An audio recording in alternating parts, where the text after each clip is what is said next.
CBS Radio Mystery Theater presents...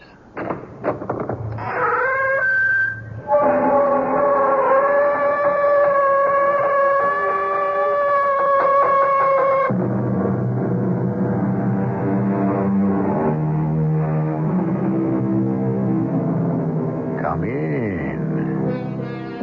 Welcome. I'm E.G. Marshall. Most of us move through familiar surroundings each day. Our lives involve a certain amount of routine. We see the same faces and hear the same voices. But there are lines of work that require daily confrontations with the new and the unknown. Such a job is journalism. It is said that a reporter never covers the same story twice. There are some stories he might wish he never covered once. I think you're just imagining things, Mr. Leach. If that's so, then why am I in jail? How should I know? I was only doing my job. I'm sorry, Darrell, no one knows I'm here. You're the only one who can help me. I'm sorry, Mr. Leach, but I've got my job, too.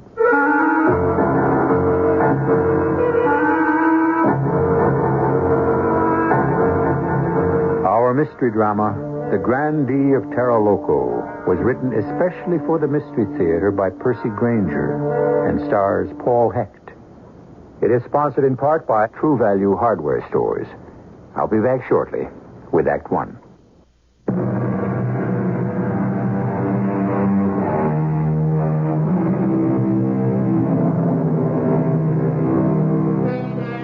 In journalism, truth is held up as a standard. But truth is a slippery word. Presumably, all reporters try to be truthful in everything they write. But the word itself is often taken for granted, unless the story is unusually controversial. Covering a social tea or a local fundraising drive, for example, reporters are likely to think of themselves striving more for accuracy than truth. What is the difference? We could say accuracy means getting the facts straight, but truth means getting the facts. We are in the newsroom of a paper in a large Texas city. Rich. Hey, Richie. Come here. Yes, Mr. Hankey. Shut the door behind you. Yes, sir.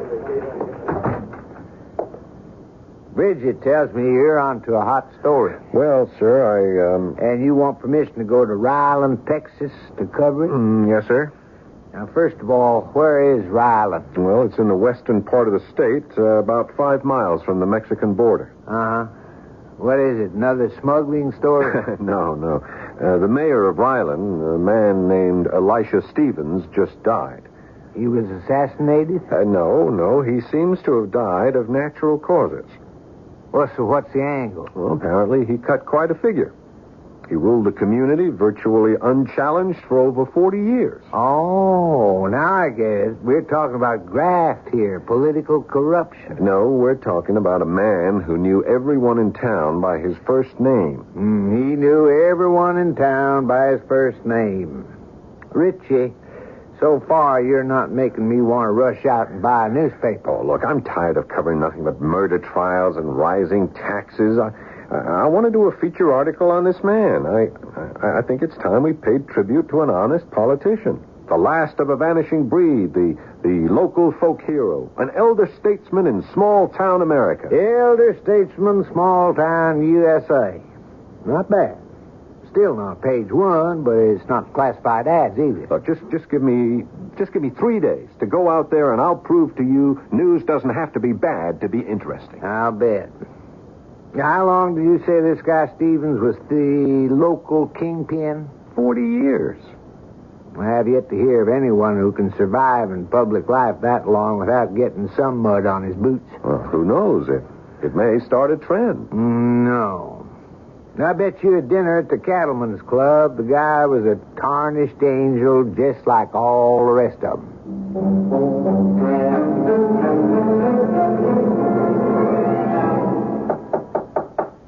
Come in.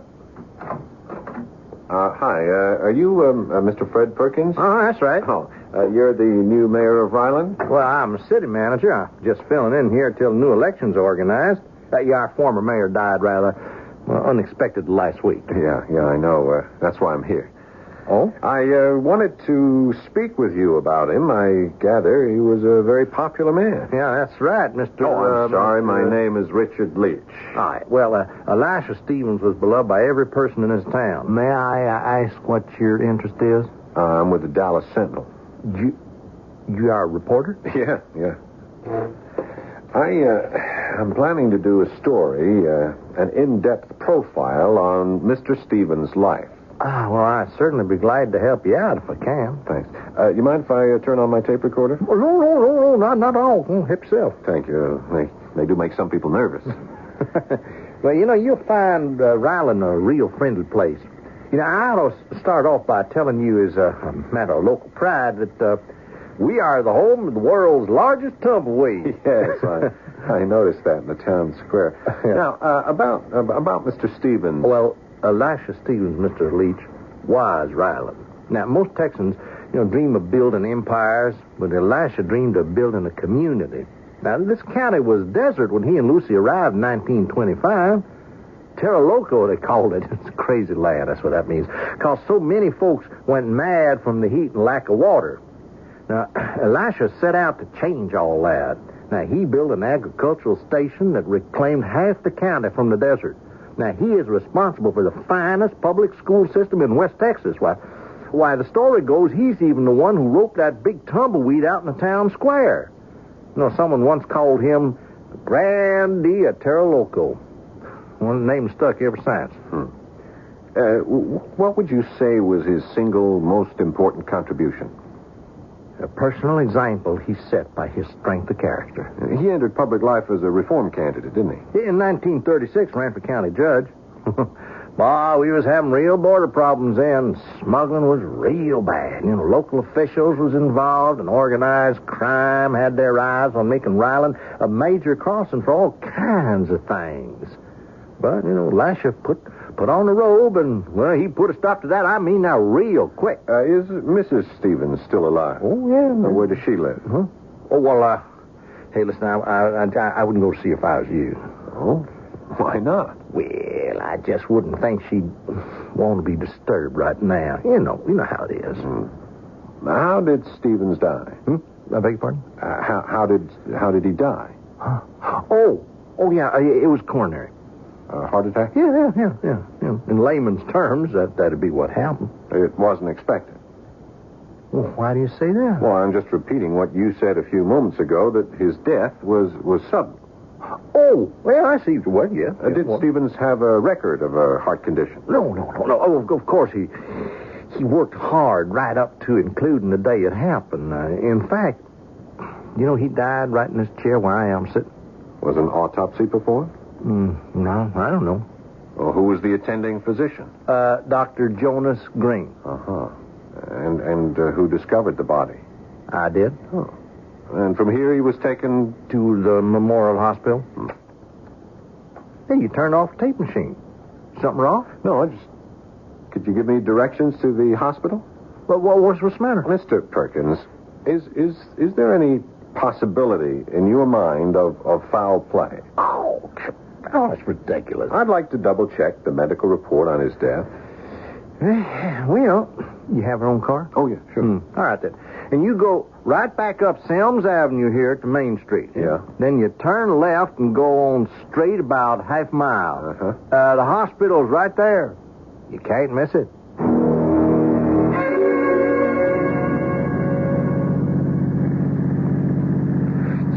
Jeez. I'm out in the country. Gone over 2 miles, no sign of a hospital anywhere. Oh, good. There's someone. Hey, excuse me. Yeah? I'm looking for Memorial Hospital. Well, mister, I hope it ain't an emergency, 'cause you're going plumb in the wrong direction.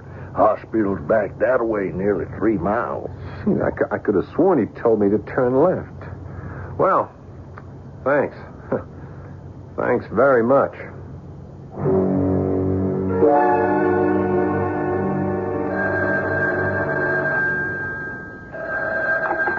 Memorial Hospital. Yeah, Dr. Banfield is in consultation, Mr. Slocum. Now, I'll have him call you.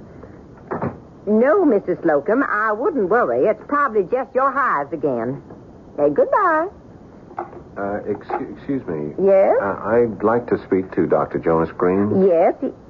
What is your name? Richard Leach. Oh, I'm sorry, but Dr. Green's on vacation. I beg your pardon? He's on vacation. He won't be back for 3 weeks. Well, perhaps there's someone else I could speak to. I'm a reporter with the Dallas Sentinel. I'm doing a feature article on the life of Elisha Stevens. Yes? Well, I'd like some information. I'm sorry, but all our files are private. Oh, yes, I understand that, of course. But isn't there anyone I could talk to who was on duty at the time Mr. Stevens' body was brought in? No? No? I don't know, sir. You'll have to excuse me. I'm quite busy. I spoke with the undertaker who prepared Mr. Stevens' body for burial, Mr. Oh, Terra Vernon? Yeah. That's it. Thank you. Thank you very much. Sir? Sir, come back. Oh, dear. It's switchboard. He just left. I think he's going over to Terra Vernon's place.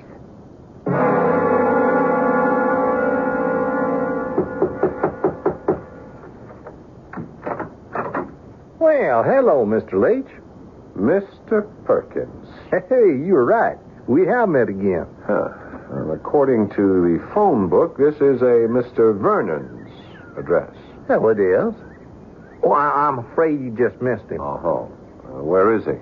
He's on vacation. I see. Along with Dr. Green.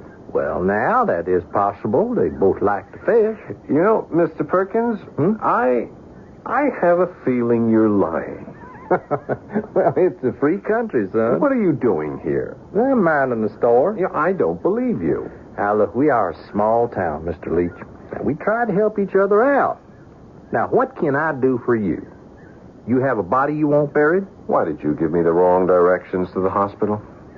Well, I told you to go down Sam's and turn right on Main Street, didn't I? No, you said turn left. Oh, yeah. Yeah. Oh, well, maybe I did. Or maybe there's something wrong with your hearing. I can assure you there is nothing wrong with the way I hear. Well, then, good. Because then there'll be no mistake when I tell you to forget this story you wanted to write on Elisha Stevens.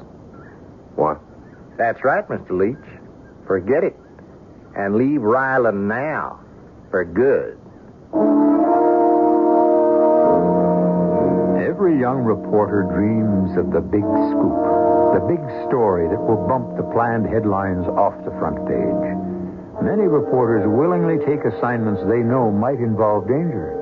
But what about the reporter who goes out to cover a harmless story, only to discover there is far more there than meets the eye? I shall return shortly with Act 2.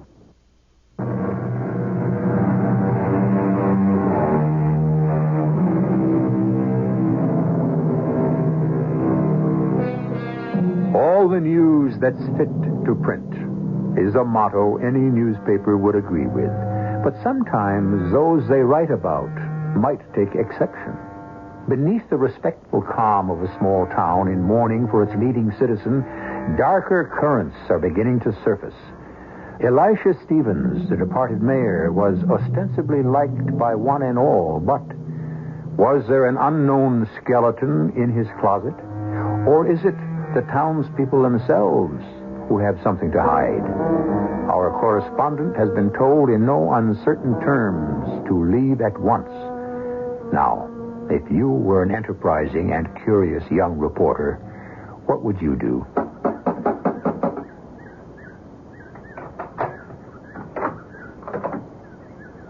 Yes? Mrs. Stevens? Yes? Hi, my name is Richard Leach. I'm a reporter with the Dallas Sentinel. Why, how do you do? Well, frankly, I'm not sure.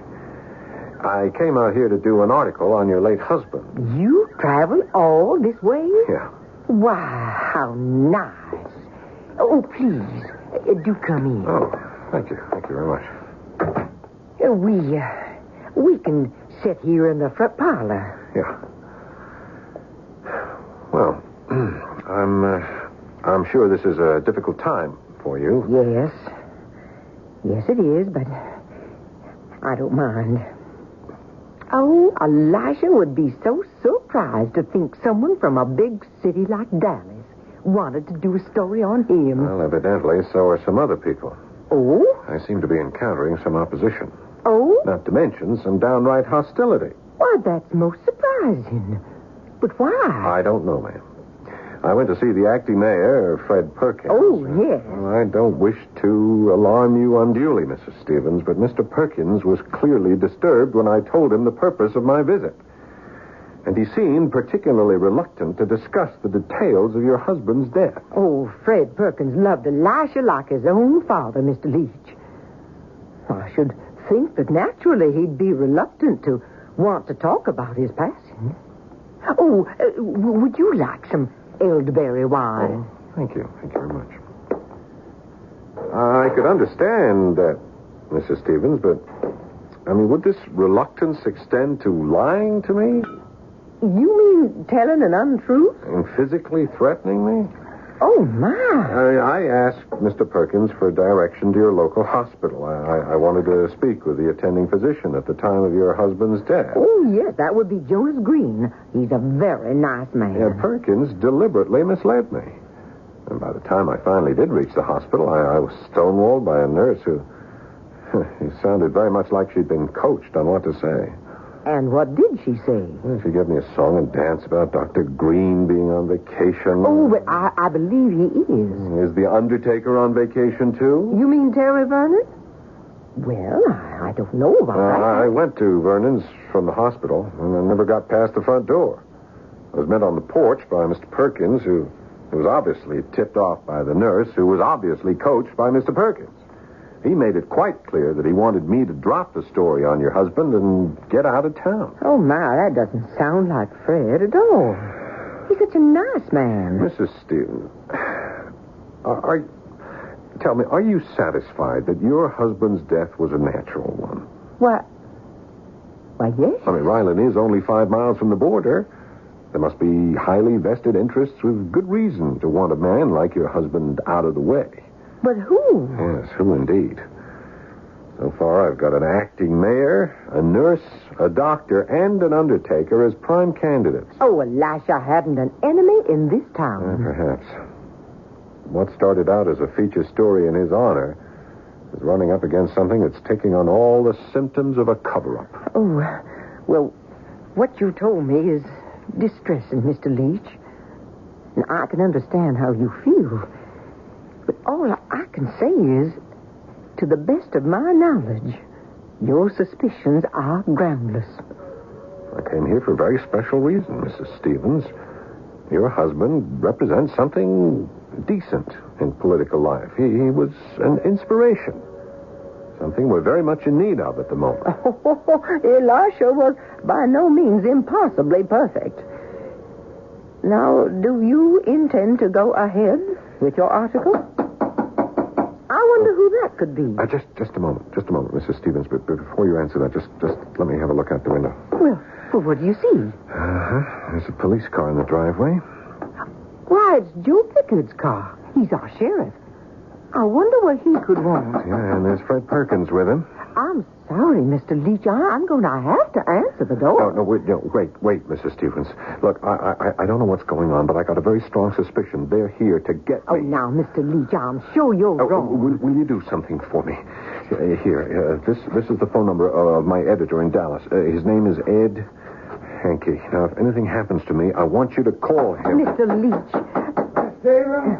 Is this Joe Pickard? Please, Mrs. Stevens, I'm beginning to think you may be the only person in this town I can trust. Well, all right.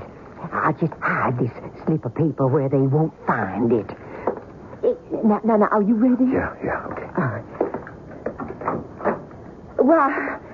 Why, Sheriff, how are you? I'm sorry to disturb you, Miss Stevens. And Fred. Oh, what a surprise. Yeah, well, I'm looking for a young fellow by the name of Richard Leach. Well, he is here. Would you like to come on in? And actually, we'd just as soon speak with him out here on the porch. Is something the matter? Nothing you need to be concerned about, Miss Stevens. I just happened to notice that the inspection sticker on his car is expired. Well, that's not true, Sheriff. You, Mr. Richard Leach? That's him. If we could just have a word with you outside. Excuse me, Mr. Stevens. I'll be right back. Of course. Well, now, young fella, Mr. Perkins here says he asked you to leave town. That right? I am here to write an article on the late Elisha Stevens, Sheriff. That doesn't answer my question. Okay, yes, he did. But there's no law I know of. Mr. Leach, you're looking at the law. The law in Ryland, anyway. Miss Perkins asked you to leave. I'm ordering you to. Sure. I'll be only too glad to go, Sheriff, after I've got my story. Then I've got no choice but to put you under arrest. What? What for? Let's go, Mr. Leach. Now, you're in cahoots with the rest of them, eh? Just what is it you're covering up, Sheriff? Huh? Mr. Perkins? Do you intend to come under your own state? I want to know how and why Elisha Stevens really died. Okay, Fred. What? Oh! Let's get him away from here, quick.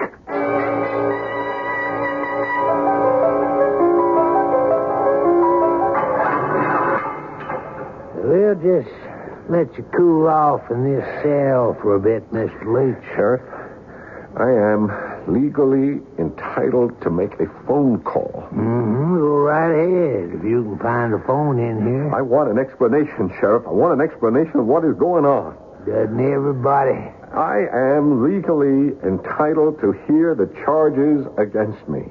You had your chance to leave peaceably, boy. You know, you're not going to get away with this.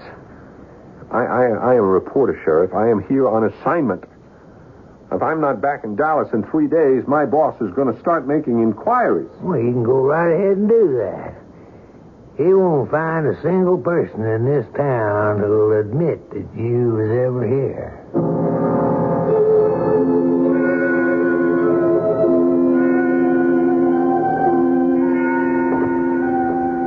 Yeah, here you go, fella. It's time for supper. I just slide it to you under the bars here. Thanks. Well, I'm afraid it's only franks and beans. Sorry, I can only cook what they give me money for. Yeah. You the jailer? Yeah, that's right. My name is Darrell. How long are you in here for? I don't know. Well, what did you do? I don't know that either. Do you? Huh? No, nobody ever tells me nothing. My name is Richard Leach. Has there been any activity on my behalf? Leach? Not that I've overheard. You haven't heard no phone calls, no inquiries? No, and you're the onlyest prisoner, and there hasn't been a peep all day. I hope Mrs. Stevens made that call. Hey, you a friend of Mrs. Stevens? Yeah. Oh, I think Mrs. Stevens is just about the greatest lady in the world. I'm a friend of hers, too. You are? Mm-hmm. I do things for her she wouldn't think of entrusted to nobody else. I take care of that lawn of theirs, and I do all the fix-it work on their house. Darrell, would you do me a favor? Would you go over to Mrs. Stevens' house and tell her that I am here? Oh, no, I couldn't do that. Sheriff Pickard wouldn't like it. Please, Darrell. She may not realize that I've been arrested. Well, if you was really a friend of hers, well, what are you doing here in the jail? Well, that's just it. See, there's been a mistake. Well, I'd like to, Mr. Leach, but if Mrs. Stevens was to come over here and raise Cain, well, I'd lose my job. Darrell, you don't understand. Mrs. Stevens is in danger. Danger? Yeah. From who? I am a newspaper reporter. I came out here to do a story on her husband, and somebody doesn't want that story told. Oh, mister, you're imagining things. The story of Elisha Stevens ought to be in the school books. He looked out after the poorer people in this town like they was his own brother. Saw to it no one went hungry, and if necessary, out of his own pocket, too. Was he wealthy? Oh, sure. He owns that farmland between here and the Mexican border. I see. So you're saying somebody don't want this story told? It just don't make sense. Obviously. Then why am I in jail? Oh. Well, you'd be surprised how many prisoners ask the same thing. They all swear up and down they're innocent. Darrell. Darrell, wait. Darrell. Nobody knows I'm here.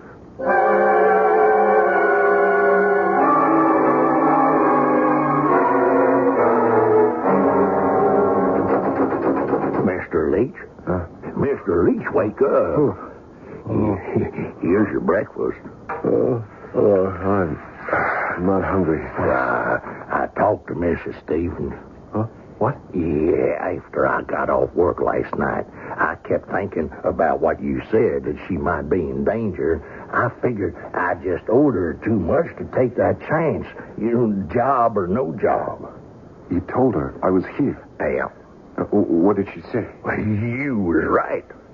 Sheriff Peckard had told her you just decided to leave town. She had no idea you was in jail. And? She told me to tell you not to worry about a thing. She still had that phone number you give her, and she was going to call your boss in Dallas first thing this morning. Those were her exact words? Yes, sir. She told me to tell you that she'd take care of everything. Now, Mr. Peckard. What are you doing? Huh? Oh, I was just bringing the prisoner his breakfast. Where'd you go last night after you got off work? Oh, I went home. Now, Darrell, you're not telling me the truth. No, sir. It's true. I know you're lying, Darrell, because I got a witness. And she can dispute every word you're saying. Mrs. Stevens. Richard Leach, I am shocked. Shame on you for trying to smuggle illegal messages out from the Ryland City Jail. There is a caution in the Old Testament amongst Solomon's Proverbs, which Richard Leach would have done well to heed. It warns the wise man to beware to whom he speaks, for his words are like a weapon, and any weapon in the hands of the wrong person can be deadly. I shall return shortly with our third act. Whatever kind of shirt you're into, get into an arrow. Hey, Jeff, that's a fantastic wool shirt. Oh, thanks. It's an arrow. An arrow? Whatever kind of shirt you want, Arrow's got it. I love that turtleneck Hank's wearing. I bought it for him. It's an arrow. Whatever kind of shirt you're into, get into an arrow. When it comes to shirts, things are changing, but men are still changing into Arrow. Arrow gives you every style and all the confidence you expected from an Arrow. That shirt looks great with your suit. Sure, it's an Arrow. Whatever kind of shirt you're into, get into an Arrow. Whatever kind of shirt you want, Arrow's got it. Arrow makes all kinds of shirts for all kinds of men. That's why we're known as America's shirt maker.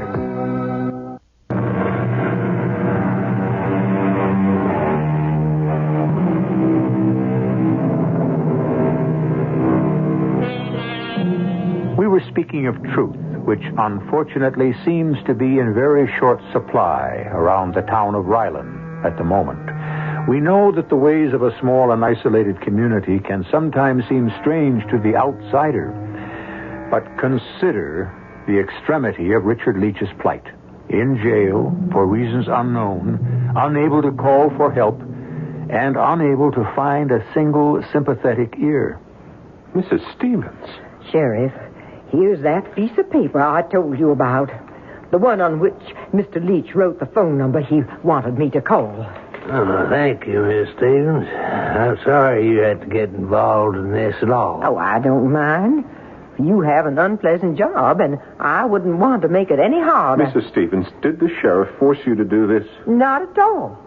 I'm here of my own free will. I have a right to know the charges against me. And I have a right to make a phone call. Mrs. Stevens, both of these things have been denied me. What? Is this true? Why, of course it isn't. Mr. Leach, you know that's a downright lie. What? You know we let you make not one but 2 phone calls, and the charges against you have been clearly stated. Well, I'm glad to hear that. Mrs. Stevens, the sheriff isn't telling you the truth. I haven't been allowed to call anyone. Nobody knows I'm here. Look, you must help me. There's a conspiracy here that involves a great number of people in this town. Something is being hidden. And if you don't help me, I'm afraid, Mrs. Stevens. I'm afraid. Young man, I do have a certain amount of influence, that is true. And I trust a small measure of respect. It would be both foolish and wrong of me to presume upon either by telling Mr. Pickard here how to do his job. You're all in this together, aren't you? Good day, Mr. Leach. And may God bless you. Well, now, Mr. Leach, if you have no more tricks up your sleeve, I think we can get on to the next order of business. What's that? Darryl. Yes, sir. Go across the street and fetch Fred Perkins here, will you?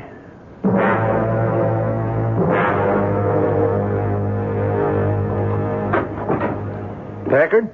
Darryl said to come on over. I think the coast is all clear now. Miss Stevens is gone. You mean she's not involved in this? No, not at all. Look, I just don't understand what's happening. I mean, this is like a nightmare. Gee, for all I know, I did make 2 phone calls. Now, Mr. Leach, just calm down. All right, just do it.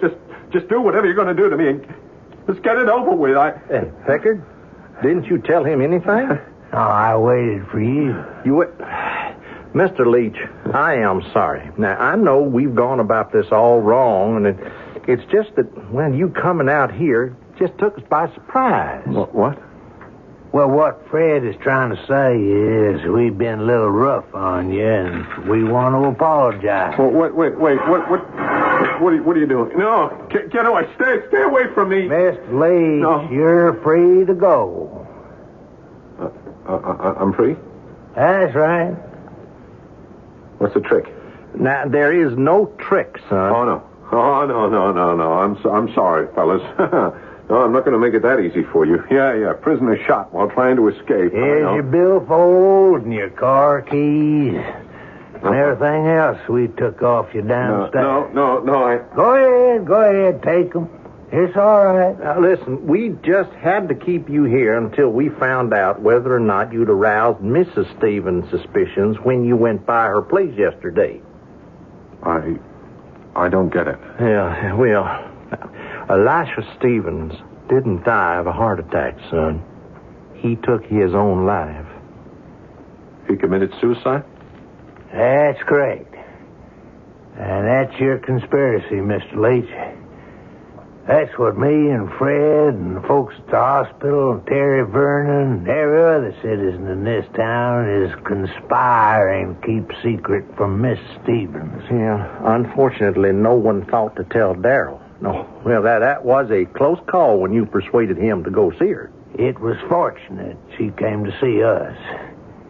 You see, the fella you picked to be your messenger, well, Darryl is not all there, if you know what I mean. Anyway, I apologize for the crude way I handled the whole affair. Look, are you two under the assumption that I am buying all this?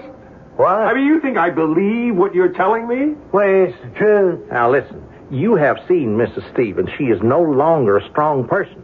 Now, protecting her from the truth about her husband's death is, well, let's just say it's something we want to do for her. And for him, too, his memory.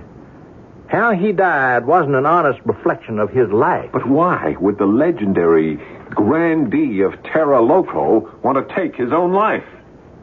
The way you've talked about him, he sounds too good to be true. No, now you have got to understand, son, that Elisha served this town selflessly and tirelessly for 40 years. And he was never anything less than shrewd and honest. Well, maybe it was our fault. You know, we got so used to having him in the mayor's chair, we just didn't want to let him go. He was 81 years old 2 years ago when election time came around. He wanted to retire, but just the thought of it sent folks into kind of a panic. Maybe it wasn't a healthy situation, but that's how it was. So you're protecting yourselves, too, with all of this? Yeah, I suppose we are. You still haven't told me why he killed himself. Well, he had allowed himself to be swindled. It was all in a note he left. Was it a large sum? Well, for these parts, yeah. I think the worst of it for him, though, was that it was public money. Municipal funds. How did he kill himself? He took an overdose of the various medications he was on. How was he swindled?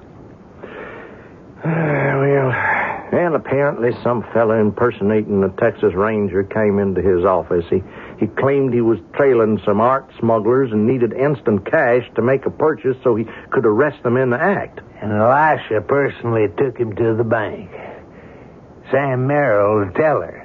He told us Elisha wouldn't even let him check the Ranger's credentials. You just give this boy what he needs. That's the way Elisha did things. He took a man at his word. Yeah, and naturally the man didn't return. No. And this is what Stephen's suicide note said, and you believed it. Well, of course we believed it. I mean, that is the most fantastic story I've ever heard.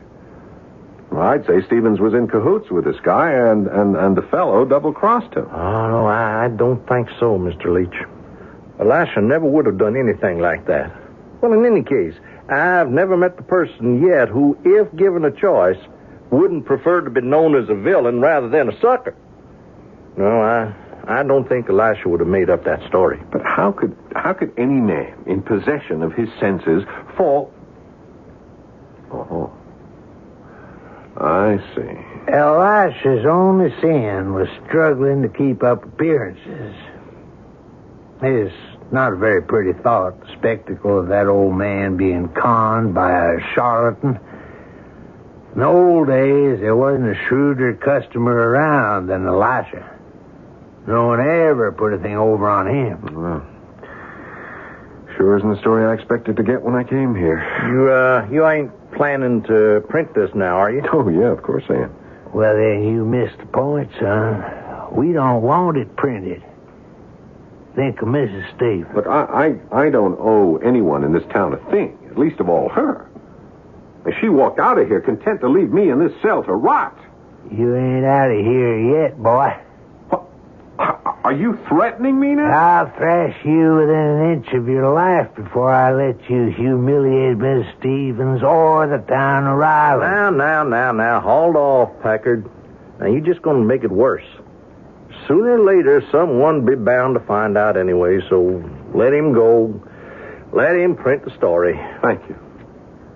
Thank you, Mr. Perkins. That's exactly what I intend to do.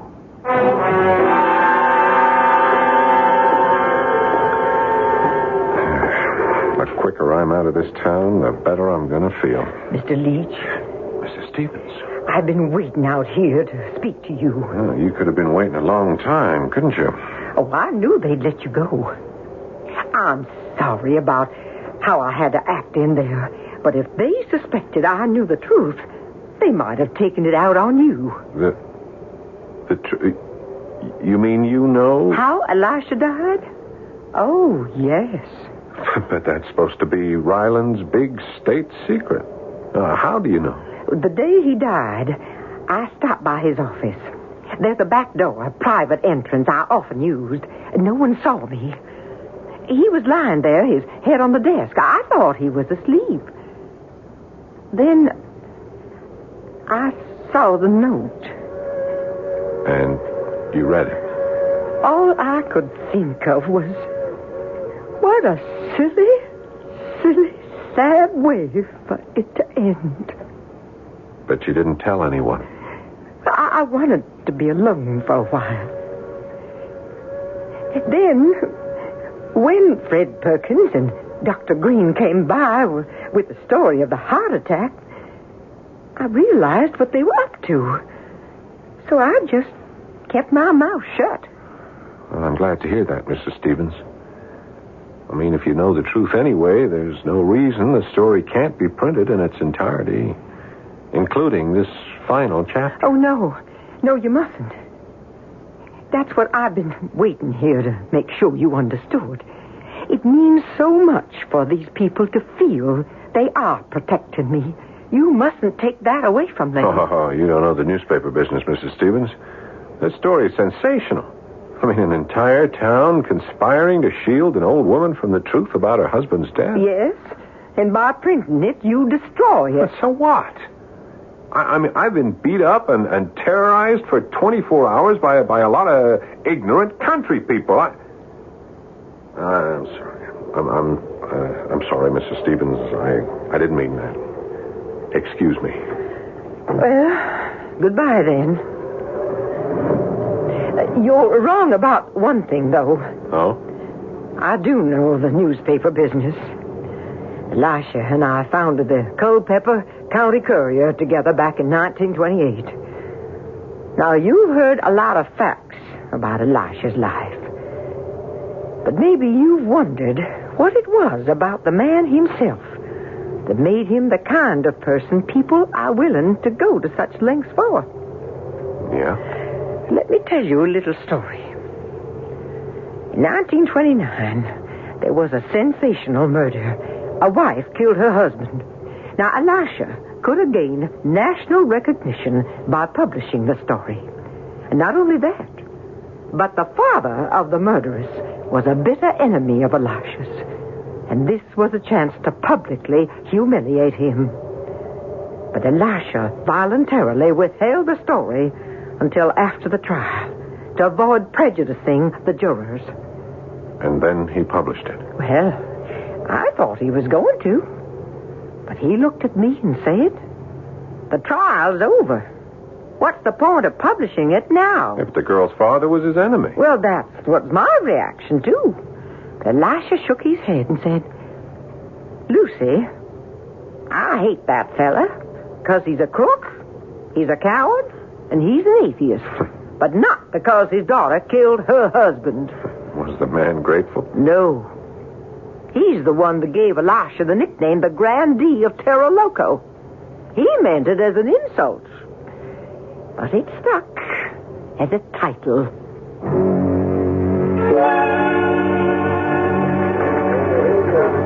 Richie, you're back. Good morning, Mr. Hankey. Come on in, come on in. So, how was the name of that place? Ryland? Yeah. Yeah, I got a better story than I expected. Oh, did your homespun hero turn out to have feet of clay after all? Mr. Hankey, I don't know if you're going to believe this. It's really pretty amazing. Well, I'm waiting. Did you know that Ryland is the home of the world's largest tumbleweed?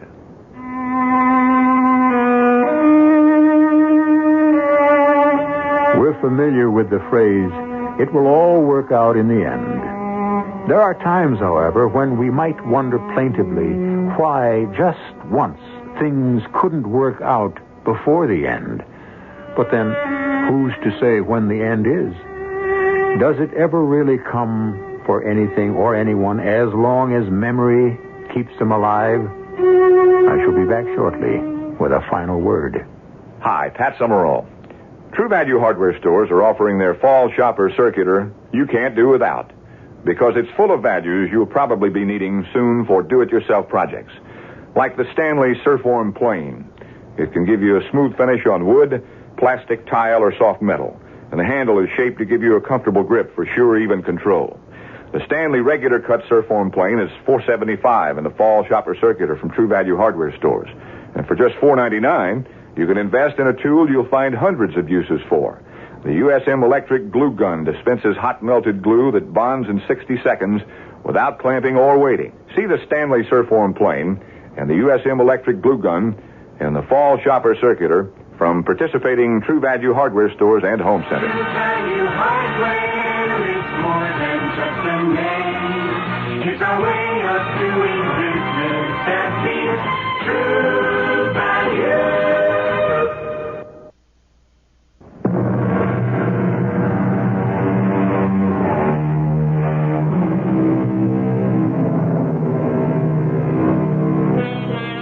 Elisha Stevens served his community selflessly for 40 years, but at the end made a single mistake. Was he then a tarnished angel? A cynic might say yes, but it was H.L. Mencken who pointed out that a cynic is a man who, when he smells flowers, looks around for a coffin. I'll leave the decision up to you. Our cast included Paul Hecht, Robert Dryden, Joan Shea, and Earl Hammond. The entire production was under the direction of Hyman Brown. This is E.G. Marshall inviting you to return to our Mystery Theater for another adventure in the macabre. Until next time, pleasant dreams.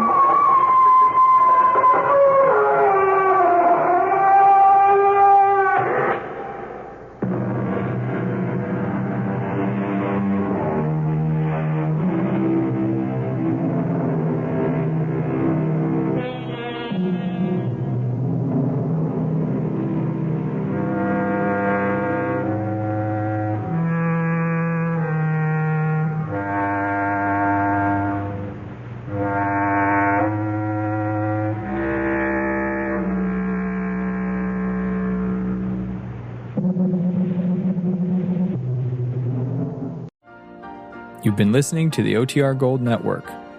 Find more classic radio at otrgold.com.